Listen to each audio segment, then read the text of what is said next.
સરકાર દ્વારા પ્રાથમિક શાળાઓમાં બાળકોને અભ્યાસ માટે લાખો રૂપિયા ફાળવવામાં આવ્યા છે, પરંતુ પાયાની મૂળભૂત જરૂરિયાત એવા શાળાના મકાનને નોન યુઝ કરી દેવાતા છતાં અરવલ્લી જિલ્લાના મોડાસા નગરમાં આવેલા લઘુમતી વિસ્તારના 200થી વધુ બાળકો મોતને મુઠ્ઠીમાં લઈ શાળામાં ફફડતા જીવે અભ્યાસ કરી રહ્યા છે।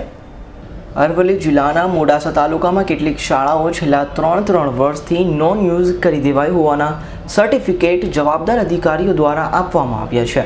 તે પૈકીના મોડાસાના લઘુમતી વિસ્તાર એવા કોટ વિસ્તારમાં આવેલ પ્રાથમિક શાળા નંબર 5 અને 6 ને 3 વર્ષ પહેલા નોન યુઝ કરી દેવાઈ હતી। 3 વર્ષનો વાળો વીતવા છતાં આજ દિન સુધી આ શાળાને નોન યુઝ કરાયેલા 17થી વધુ વર્ગોમાં 242થી વધુ બાળકો જીવના જોખમે અભ્યાસ કરી રહ્યા છે।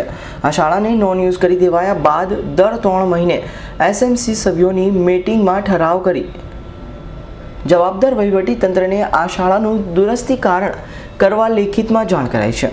વર્તમાન સંજોગોમાં શાળાના બાળકો મોતને મુઠ્ઠીમાં લઈ અભ્યાસ કરી રહ્યા છે। અમારી શાળા નોન યુઝ થયેલી છે, પાણી ખૂબ પડે છે અને 3 વર્ષ પહેલાંની આ અમારી એ થઈ છે। અમે વારંવાર રજૂઆત કરેલ છે, કાર્યવાહી થાય છે ના થાય છે એવા જવાબો આવું છે। હવે થાય તો સારું, બાળકોનું ભવિષ્ય સુધરે અને અમને પણ સંતોષ થાય કે ભાઈ કામ થયું। અત્યારે બાળકોને ક્યાં બેસાડો? અત્યારે અમારી વૈકલ્પિક વ્યવસ્થા કરેલી છે। શાળા નંબર 5માં 6, 7, 8 ધોરણ અને 1થી 5 ધોરણ 7 નંબર આવે છે। 3 વર્ષ પહેલા કોટ વિસ્તારમાં આવેલી શાળા નંબર 6ના 7 વર્ગોને નોન યુઝ કરતા વૈકલ્પિક વ્યવસ્થા રૂપે શાળા નંબર 5માં બાળકોને બેસાડવામાં આવતા હતા, પરંતુ થોડાક જ માસમાં શાળા નંબર 5 પણ નોન યુઝ કરી દેવાઈ હતી। શાળાના કોમ્પ્યુટર રૂમમાં બાળકોના અભ્યાસ માટે લાખો રૂપિયાના કોમ્પ્યુટર મૂકવામાં આવ્યા છે। આ વર્ગ પણ નોન યુઝ હોવા છતાં કોઈ વ્યવસ્થા ન હોવાથી બાળકોને કોમ્પ્યુટરનું જ્ઞાન પણ સતત ભય વચ્ચે આપવાની ફરજ પડે છે। ત્યારે શાળાના શિક્ષકો પણ બાળકોના હિત માટે સમગ્ર શાળાનું દુરસ્તીકરણ કરવામાં આવે તે અત્યંત આવશ્યક છે। મોડાસા શાળા નંબર 6 એમાં કોમ્પ્યુટર લેબ છે। અમારી આ શાળા નોન યુઝ છે, છેલ્લા 3 વર્ષથી નોન યુઝ છે અને બાજુના રૂમમાં 5 નંબરમાં વ્યવસ્થા કરેલ છે, પણ કોમ્પ્યુટર લેબ પણ આ હોય બાળકોને એ લાવવા પડે છે, કારણ કે બહુ ટેકનિકલ પ્રોબ્લેમના લીધે તો થઈ શકે એવી પરિસ્થિતિ નથી, એટલે આ રૂમ પણ બહુ જોખમકારક સાબિત થઈ ચૂક્યો છે। ઉપરના માળે બેસે છે અને એમાં છત પડવાથી એ સરકારે નોન યુઝ કરી છે, પણ એમાં એટલું બધું પાણી પડે છે કે છોકરાઓને બેસાડી શકાય એવી નથી પરિસ્થિતિ નથી, અને અમે શાળા નંબર 5માં વ્યવસ્થા કરી છે, એ શાળા પણ નોન યુઝ કરવામાં આવેલી છે। તેથી અમારે હાલ આ પરિસ્થિતિ ઊભી થઈ છે કે બાળકો ક્યાં બેસાડવા, એવી પરિસ્થિતિ ઊભી થઈ છે। આ અંગે કોઈ રજૂઆત? આ અંગે અમે દરેક વખતે એસએમસીનો ઠરાવ કરીને મોકલેલ છે, તાલુકા પંચાયતમાં અને જિલ્લા શિક્ષણ અધિકારીમાં મોકલેલ છે। લઘુમતી વિસ્તારની શાળા નંબર 5 અને 6માં 240થી પણ વધુ બાળકો અભ્યાસ કરી રહ્યા છે। નોન યુઝ શાળામાં ભણતા આ બાળકો માથા પર ક્યારે છતના પોપડા મોત બનીને ત્રાટકશે તે નક્કી નથી। ત્યારે સદંતર ભંગાર બની ગયેલા વર્ગોમાં ભણતા ભૂલકાઓ સાથે કોઈ મોટી હોનારત સર્જાય તેવા સંજોગો દેખાઈ રહ્યા હોવા છતાં વહીવટીતંત્રના પેટનું પાણી પણ હાલતું નથી। આ અંગે જિલ્લા પ્રાથમિક શિક્ષણ અધિકારીના ટેલિફોનિક સંપર્ક કરી સ્થળ પર આવી જાત નિરીક્ષક કરવા વિનંતી કરાઈ હોવા છતાં અધિકારીએ આ બાબતને ગંભીર ન ગણતા આવા બે જવાબદાર અધિકારી સામે પગલાં ભરવા અને શાળાના બાળકોના ભાવિનો વિચાર કરી સત્વરે વૈકલ્પિક વ્યવસ્થા કરવા માંગ કરાઈ છે। તાલુકા પંચાયત દ્વારા આનું પંચનામું થયું અને ત્યાર પછી તેમને નોન યુઝ કરવામાં આવી।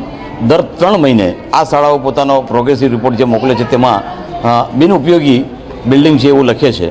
સરકાર દ્વારા કોઈપણ સંજોગોમાં લઘુમતી બાળકો ભણતા હોવા છતાં પણ કોઈ ધ્યાન આપવામાં આવ્યું નથી।